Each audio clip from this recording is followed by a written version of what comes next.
구약 성경에서 다니엘, 어떻게 구약 성경은 다니엘을 이야기하고 있는가, 이 부분에 대해서 좀 얘기를 해볼 텐데, 다니엘은 그 예레미야 선지자의 이야기에 귀를 기울였던 사람입니다.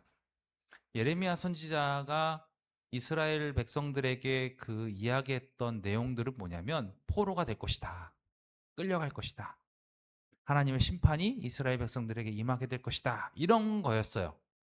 몇 년 동안요? 70년 동안 포로가 될 것을 이야기했습니다. 그러니까 포로가 됐다라는 것은 이제 70년이 시작된다라는 의미잖아요. 다니엘은 그것을 믿고 있었던 거예요. 무슨 얘기냐면, 그 하나님께서 이스라엘 백성을 치셔서 포로로 70년 동안 다른 나라에 그 포로로 가 있게 만들겠다라는 말을, 평상시에 있는 사람들은 믿음이 없겠죠. 그런 자유함 가운데 있으면 그거에 대해서 전혀 인식이 없을 거잖아요. 그런데 그 일이 실제로 어떻게 된 겁니까? 일어났어요. 포로가 됐어요. 어려움이 닥쳐왔습니다. 그러면 70년이라는 기간도 분명히 하나님께서 약속하신 그 기간이기 때문에 될 것이다 라는 믿음이 있는 거예요. 그러니까 포로가 됐다라는 것은 70년 동안 시작된 거고, 70년 후에는 하나님이 약속하신 대로 우리를 회복시키실 것이다 라는 믿음이 있었던 거죠. 예레미야의 어떤 얘기가 그 다니엘의 마음을 움직였나 한번 봅시다. 25장 8절부터 13절까지. 그러므로 만군의 여호와께서 이와 같이 말씀하시느니라. 너희가 내 말을 듣지 아니하였느니라. 보라, 내가 북쪽 모든 종족과 내 종 바벨론의 왕 느부갓네살을 불러다가 이 땅과 그 주민과 사방 모든 나라를 쳐서 진멸하여 그들을 놀램과 비웃음거리가 되게 하며 땅으로 영원한 폐허가 되게 할 것이라. 여호와의 말씀이니라. 내가 그들 중에서 기뻐하는 소리와 즐거워하는 소리와 신랑의 소리와 신부의 소리와 맷돌 소리와 등불빛이 끊어지게 하리니 이 모든 땅이 폐허가 되어 놀랄 일이 될 것이며, 이 민족들은 70년 동안 바벨론의 왕을 섬기리라. 분명하게 얘기하고 있는 거예요. 예레미야를 통해서 여호와의 말씀이니라. 70년이 끝나면 내가 바벨론의 왕과 그의 나라와 갈대아인의 땅을 그 죄악으로 말미암아 벌하여 영원히 폐허가 되게 하되, 내가 그 땅을 향하여 선언한 바 곧 예레미야가 모든 민족을 향하여 예언하고 이 책에 기록한 나의 모든 말을 그 땅에 임하게 하리라. 이게 하나님께서 예레미야에게 주신 말씀이에요. 그러니까 포로가 시작됐으니까 아까도 보셨지만 70년 동안 바벨론 왕을 섬기게 될 것이다. 그 70년이라는 기한이 딱 정해져 있는 거예요. 그러니까 믿음이 없는 사람들은 환란이 없으면 그냥 그 익숙하게 이 생활에 맞춰서 갑니다. 그런데 환란이 생기면요. 환란이 생기면 이 환란이 생긴 거에 또 익숙하게 맞춰서 가요. 환란이 생기면 포로면 포로대로 익숙하게 가는 거예요. 믿음이 있는 사람은 포로기가 시작되는 순간 다시금 나를 회복시킬 날이 70년 후에 올 것이다라는 기대감을 갖고 살죠. 이게 말씀을 믿는 믿음이거든요. 분명히 뭐라고 말씀하고 계시냐면 70년 동안 바벨론 왕을 섬길 것이고 70년이 끝나면 그 땅을 다 황폐하게 만들 것이다라는 게 예레미야를 통한 하나님의 음성이 들리게 된 거죠. 이 말을 믿고 있던 다니엘 9장 2절 보면 다니엘이 어떤 마음을 품나 보죠. 곧 그 통치 원년에, 포로가 시작된 그 원년 얘기하는 거예요. 통치 원년에 나 다니엘이 책을 통하여 여호와께서 말씀으로 선지자 예레미야에게 알려주신 그 연수를 깨달았나니, 뭘 본 거예요? 믿음으로? 70년이라는 기한을 본 거예요.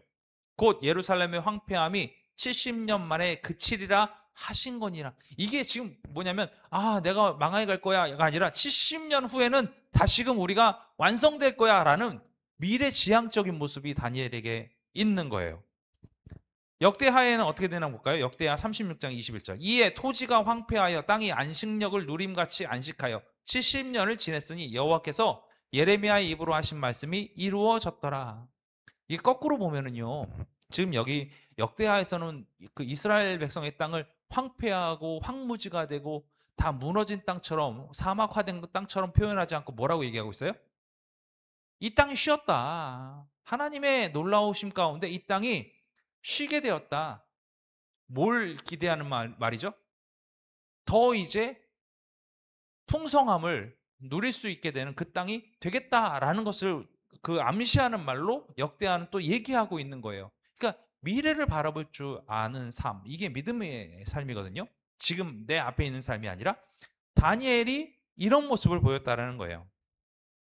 자, 그럼 다니엘은 언제 그 바벨론으로 끌려갔는가?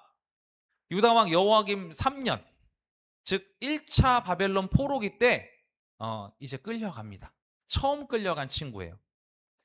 다니엘서 1장 1절에 보니까 유다 왕 여호야김이 다스린 지 3년이 되는 해에 바벨론 왕 느부갓네살이 예루살렘에 이르러 성을 에워쌌더니라고 얘기하고 있죠. 이때 끌려간 거예요. 언제까지 첫 번째가 끌려가느냐? 4년 동안 일어나거든요. 25장 예레미야 25장 1절 유다의 왕 요시아의 아들 여호야김 넷째 해 곧 바벨론의 왕 느부갓네살 원년에 유다의 모든 백성에 관한 말씀이 예레미야에게 임하니라. 이렇게 되는 거예요. 무슨 얘기냐면 4년 동안 한 거예요. 4년 동안 계속. 이때 1차 포로기 때 다니엘은 바벨론으로 끌려간 사람이 됐습니다. 자, 그리고 이사야는, 그러니까 지금까지 예레미야 선지자에 대해서 얘기했잖아요. 이사야는 또 뭘 얘기하고 있냐면 히스기야 왕에게 그의 자손들이 환관이 될 것이라는 걸 미리 알려줘요. 너희 자손들은 이제 끌려가서 환관이 될 거야. 이사야 39장 6절에 7절 말씀 보니까 보라, 날이 이르리니 내 집에 있는 모든 소유와 내 조상들이 오늘까지 쌓아둔 것이 모두 바벨론으로 옮긴 바 되고 남을 것이 없으리라. 여호와의 말이니라. 또 내게서 태어날 자손 중에서 몇이 사로잡혀 바벨론 왕궁의 환관이 되리라 하셨나이다 하니. 자기의 자식이 끌려가가지고 환관이 된다. 이게 참 치욕스러운 일이잖아요. 그 일이 있게 될 것이다 라는 부분을 이사야 선지자는 또 얘기해주고 있는 거죠. 이 일들이 다 어떻게 됐을까? 실제로 이루어졌습니다. 예레미야도 그렇고 이사야도 그렇고 선지자들이 하나님의 말씀을 듣고 실행했던 그 일들, 그런데 결국에는 그것은 예언으로 분류가 되잖아요. 근데 예언의 하나님의 말씀들이 결국 어떻게 됐냐면 실제 포로기로 이루어졌다. 이 부분이죠. 이게 중요한 포인트입니다. 하나님 말씀은 반드시 이루어집니다. 자, 바벨론 사람들은 이스라엘 백성들, 즉 이스라엘에서 끌고 온 사람들의 이름을 그대로 내버려 두지 않았어요. 다 바꿨습니다. 어떻게 바꿨냐면 바벨론식의 이름으로 다 바꿨어요. 사실 첫 번째 끌려온 사람들은 느부갓네살이 그 어떤 조건을 맞춰놓고 이 조건에 맞는 사람들, 즉 뭐 왕족이나 그의 친척이나 배움을 많이 한 사람이나 이런 사람들을 위주로 해가지고 몇 가지 조건을 내세우고 그 조건에 합당한 사람들을 다 끌고 왔잖아요. 끌고 와가지고 자신들의 어떤 그 자신들이 잘 활용하려고 데리고 왔단 말이죠. 그렇게 환관으로 만들어 놨는데 환관장을 주고 그 밑에 두다 보니까 이스라엘식 이름을 부르기가 뭐니, 히브리식 이름을 부르기가 뭐한 거예요. 그리고 히브리식 이름을 부르다 보면 어떤 일이 되냐면 히브리식 이름에 있는 그 뜻이 있잖아요. 그 뜻, 이것을 말살시켜 버리고 싶은 거예요. 우리나라도 일제강점기 때 어떤 일이 있었냐면 우리나라의 고유의 이름을 갖다가 다 일본식으로 바꿔서 부르게끔 했었잖아요. 마찬가지로 그러니까 민족 의식 자체를 멸하기 위한 어떤 방식 중에 하나, 그건 아닐지도 모르지만 이름을 바꿈으로 인해서 종교적, 그러니까 마음으로부터 생겼던 종교적 이름들을 다 무너뜨리려고 하는 시도들이 있었다라는 거예요. 그러니까 이스라엘에 대한 마음, 왕족이잖아요. 자신의 나라에 대한 마음, 이런 것들 다 버리게 만들고, 그리고 하나님에 대한 마음 다 버리게 만들고, 그래서 신앙을 약화시키면, 신앙이 약화되면 뭐가 올라갑니까? 왕권이 올라가죠. 신앙이 무너지면 왕권이 올라가는 거예요. 자신들이 높여야 될 분이 하나님이 아니라 이제 느부갓네살 왕이야 라는 식으로 인식시킬 수 있다라는 거죠. 그리고 바벨론 안에 있는 지금 성행하고 있는 어떤 관습이나 종교, 문화 이런 부분들을 그 사람들에게 심어줄 수 있는 계기가 될 수 있는 거예요. 이름 하나 바꾸는 걸로도. 그래서 어떻게 바꿨습니까? 다니엘, 그 보시면 제가 적어드렸을 거예요. 아마 다니엘 무슨 뜻이죠? 하나님은 나의 심판이시다. 이거를 바벨론식으로 어떻게 바꿨어요? 벨드사살 이렇게 바꿨어요. 그 이름이 뭐예요? 바알의 은총을 베푸는 자. 이게 말이 안 되죠. 응? 바알의 은총을 베푸는 자. 하나냐는요. 여호와께 사랑받는 자. 정말 아름다운 이름이잖아요. 하나냐. 그랬더니 사드락 이렇게 바꿔놨어요. 사드락이 뭐예요? 태양신에 의해 조명받는 자. 미사엘. 대단한 고백입니다. 하나님과 같은 분이 누가 있겠는가? 이런 어떤 고백적인 어떤 이름이었는데 그걸 메삭. 그는 이스탈이다. 그러니까 제사장이다 이거예요. 제사장. 아사랴. 여호와는 나의 도움이시다. 이런 뜻이란 말이죠. 근데 그거를 아벤느고. 지혜의 신의 노예. 말도 안 되는 말로 이제 그러니까 소위 얘기해서 폄하시키고 깎아내린 거예요. 다 깎아내린 거예요. 말도 안 되는 그 이름들을 주은 거죠. 자, 만약에 예를 들어서 여러분들의 이름이 누군가에 의해서 이제 변경이 됐어요. 각자 그 자신들의 이름이 갖고 있는 그 뜻들이 있잖아요. 근데 그 뜻과는 전혀 상관없이 그런 말들이 딱 됐으면 어떻게 보일까요? 아까도 그 영상 하나를 봤는데 유재석하고 강호동하고 예전에 쿵쿵따 할 때 유재석이 그러는 거예요. 이게 좀 맞으니까 이게 볼록 튀어나왔나 봐요. 이게 보더니 뭐라 그랬냐면 부었다 그러는 거예요. 예? 이게 맞아서 부었다 이 뜻이잖아요. 그러니까 부었다. 그러니까 강호동이 그때는 이제 머리를 때리는 게 이렇게 꽝 때리면서 하지 마라. 붓다가 일본어로 돼지란 뜻이다. 그러는 거예요. 그러니까 지금 강호동 보고 뭐 하고 있는 거예요? 돼지야 이러고 있는 거예요. 그 얘기를 한 거예요. 만약에 의도랑 상관없이 진짜로 강호동의 이름이 너 이제부터는 강붓다야 이래버리면 많은 사람이 놀림을 받을 거잖아요. 그런 뜻이 만약 있다고 한다면 그러면 그런 식의 놀림을 받았다. 그러면 여러분 마음이 어떨까요? 아 이제 나 진짜 포로인가 보다. 이제 내가 행사할 수 있는 나의 권한이 이제 아무것도 없나 보다. 이제 누가 명령하면 내가 그냥 따라야만 되는 이제 그런 상황 속에 내가 처해졌나 보다. 이렇게 생각할 수 있잖아요. 그것도 지금 이 일이 벌어진 게 언제냐면 원년이에요. 원년. 끌려와가지고 붙잡혀 와가지고 이제 내가 죽을지도 모른다. 뭐 이런 생각을 하고 있는 그 순간에 야, 너 이름은 이렇게 부를 거야. 너는 사드락이라 부를 거야. 너는 메삭이라 부를 거야. 이렇게 해버린 거예요.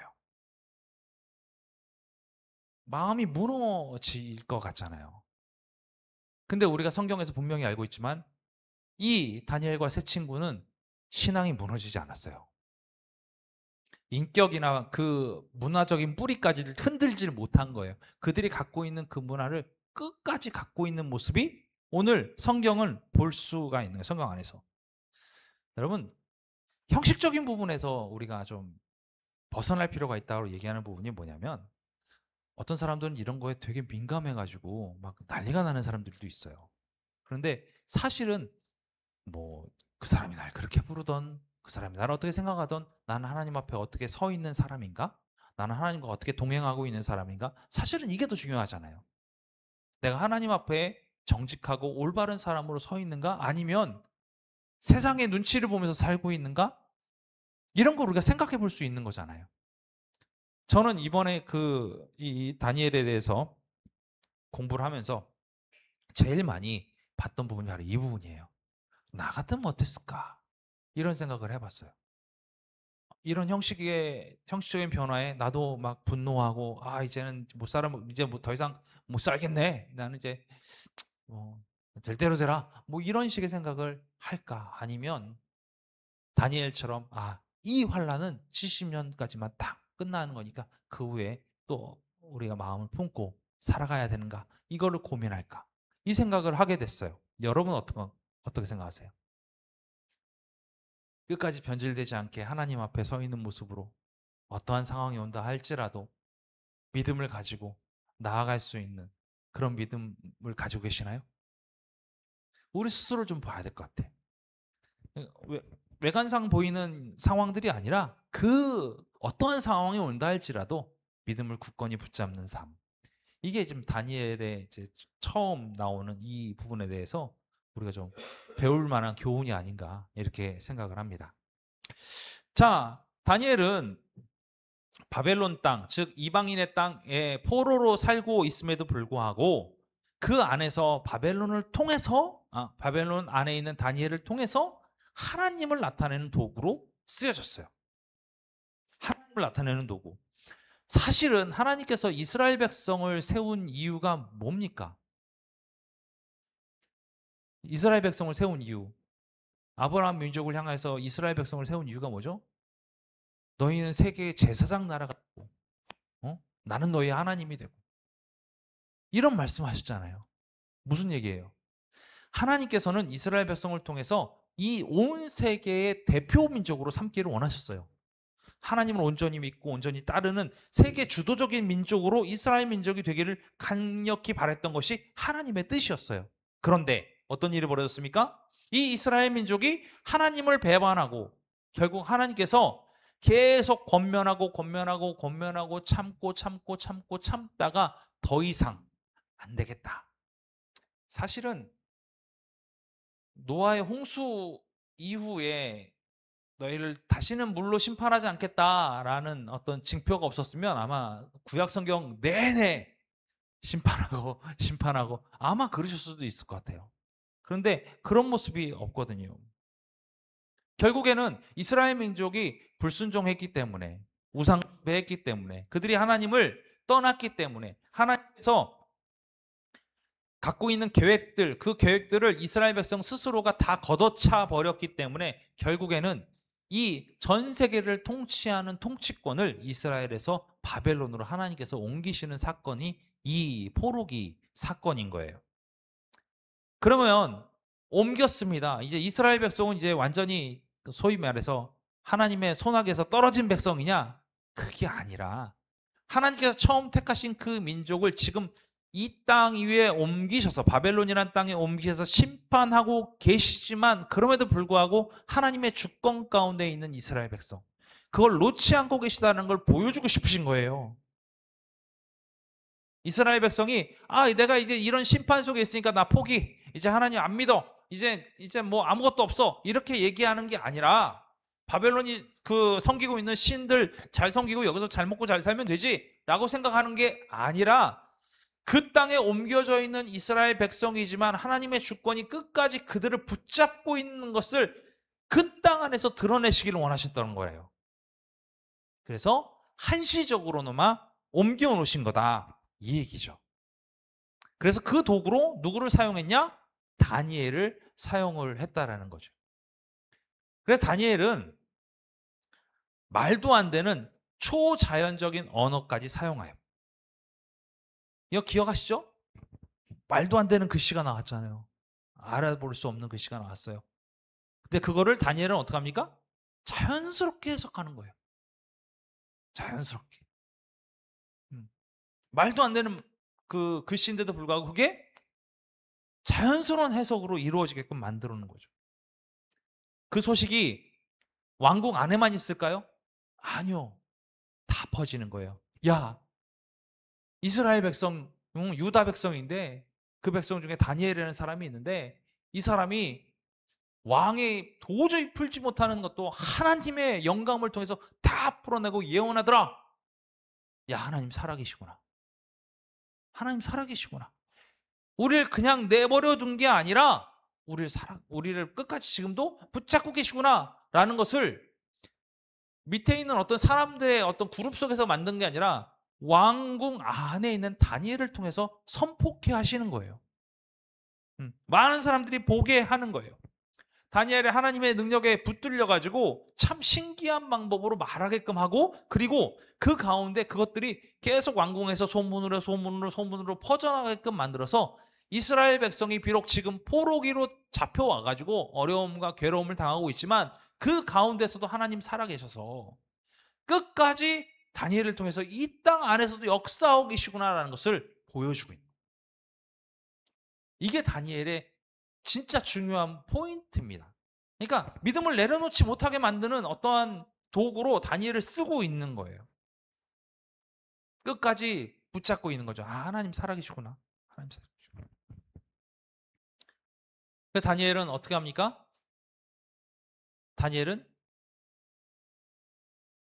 우리가 상상할 수 있는 내용으로 선포하지 않아요. 그러니까 다른 선지자 예레미야나 이사야 같은 경우에는 어떻게 했냐면 백성들한테 가죠. 직접 갑니다. 가서 하나님께서 나에게 이런 말씀하셨어. 너희 꼭 이거 말 들어야 돼. 그걸 선포했어요. 다니엘은요. 다니엘을 선지자라고 부르잖아요. 다니엘을 선지자라고 부르는데 다니엘이 어디 가가지고 설교했습니다. 선포했습니다. 예언했습니다. 이 소리 나오나요? 안 나와요. 다니엘은 어떤 방법을 했냐? 환상 속에 보여진 것을 썼어요. 글로 남겼어요. 글로. 예언의 글을 남겼어요. 다니엘서 12장 4절. 다니엘아 마지막 때까지 이 말을 간수하고 이 글을 뭐하라고요? 봉함하라. 묶어두라는 거예요. 마지막 때까지. 많은 사람이 빨리 왕래하며 지식이 더하리라. 9절. 그가 이르되 다니엘아 갈지어다. 이 말은 마지막 때까지 간수하고 봉함할 것이니라. 선포된 말씀들이 아니에요. 예언의 말씀들을 어떻게 하셨냐면 다니엘을 통해서 쓰게끔 하시고 잘 간직하게 하신 거예요. 나중에 후대 사람들이 그 다니엘서를 딱 열어보니 어떤 말이 있는 거예요? 우와, 실제로 70년 후에 이렇게 돼버렸네? 그것을 미리 다니엘은 다 기록해놨네? 알게 되는 거예요. 다른 선지자들과 다른 개념으로 접근을 하고 있었다는 거죠. 참 이런 영감이 저희들이 있으면 좋을 것 같아요. 그런데 거꾸로 생각하면 다니엘은 좀 속 끓였을 것 같아요. 말하고 싶어도 막 선포하고 싶어도 막 하나님께서 알려주신 내용들을 막 선포하면 어찌 보면은 그 사람들이 뭐 다니엘을 막 위로 높이고 할 수도 있잖아요. 그런데 그렇게 안 하고 하나님께서 보여주신 그 내용들을 그대로 적어서 봉함해서 간직하게끔 만든 그 사건. 이건 별로 안 좋은 것 같은데 혼자만 하는 거잖아요. 그렇죠? 자, 성경 안에 있는 수많은 기적들이 나옵니다. 다니엘의 예언도 나옵니다. 오늘 여기까지 하고 요거 한 가지만 하고 이게 저번에 했던 부분들이니까 한 가지만 하고 마칠게요. 자, 다니엘과 세 친구. 제일 먼저 있던 첫 번째 기적이 뭐라고 기억나세요? 느부갓네살 때 했던 건데 첫 번째 기적. 풀무불? 한참 후에. 첫 번째 기적. 응? 네, 음식. 정답. 네, 음식. 산의 진미 안 먹고 그냥 이제 줬을 때 그것이 문제가 되냐 이 부분이었죠. 그래서 그 왕의 진미와 포도주 이것들 이제 이것들 통해서 자신들이 더럽혀지는 것을 막으려고 했어요. 1장 5절부터 17절까지 또 왕이 지정하여 그들에게 왕의 음식과 그가 마시는 포도주에서 날마다 쓸 것을 주어 3년을 기르게 하였으니 그 후에 그들은 왕 앞에 서게 될 것이더라. 그들 가운데는 유다 자손 곧 다니엘과 하나냐와 미사엘과 아사랴가 있었더니 환관장이 그들의 이름을 고쳐 다니엘은 벨드사살이라고 하나냐는 사드락이라고 미사엘은 메삭이라 하고 아사랴는 아벳느고라 하였더라. 다니엘은 뜻을 정하여 이게 중요한 말이에요. 뜻을 정하여 왕의 음식과 그가 마시는 포도주로 자기를 더럽히지 아니하리라 하고 자기를 더럽히지 아니하도록 환관장에게 구하니 하나님이 다니엘로 하여금 환관장에게 은혜와 긍휼을 얻게 하신지라. 환관장이 다니엘에게 이르되 내가 내 주 왕을 두려워하노라. 그가 너희 먹을 것과 너희 마실 것을 지정하셨거늘 너희의 얼굴이 초췌하여 같은 또래의 소년들만 못한 것을 그가 보게 할 것이 무엇이냐. 그렇게 되면 너희 때문에 내 머리가 왕의 앞에서 위태롭게 되리라 하니라. 환관장이 다니엘과 하나냐와 미사엘과 아사랴를 감독하게 한 자에게 다니엘이 말하되 청하오니 당신의 종들을 열흘 동안 시험하여 채식을 주어 먹게 하고 물을 주어 마시게 한 후에 당신 앞에서 우리의 얼굴과 왕의 음식을 먹는 소년들을 비교하여 보여 보아서 당신이 보는 대로 종들에게 행하소서 하매 그가 그들의 말을 따라 열흘 동안 시험하더니 열흘 후에 그들의 얼굴이 더욱 아름답고 살이 더욱 윤택하여 왕의 음식을 먹는 다른 소년들보다 더 좋아 보인지라. 그리하여 감독하는 자가 그들에게 지정된 음식과 마실 포도주를 제하고 채식을 주니라. 하나님이 이 네 소년에게 학문을 주시고 모든 서적을 깨닫게 하시고 지혜를 주셨으니 다니엘은 또 모든 환상과 꿈을 깨달아 알더라 라고 얘기하고 있죠. 첫 번째 기적이에요. 저희한테 이제 채식만 갑자기 주라 그러면 일주일 후에는 이제 막 정신이 오락가락 것 같아요. 어. 먹던 건 계속 먹어야 되는데. 그렇죠, 장로님? 네. 그럴 것 같습니다. 그런데 다니엘과 그 세 친구는 어떻게 됐어요? 윤택해졌다.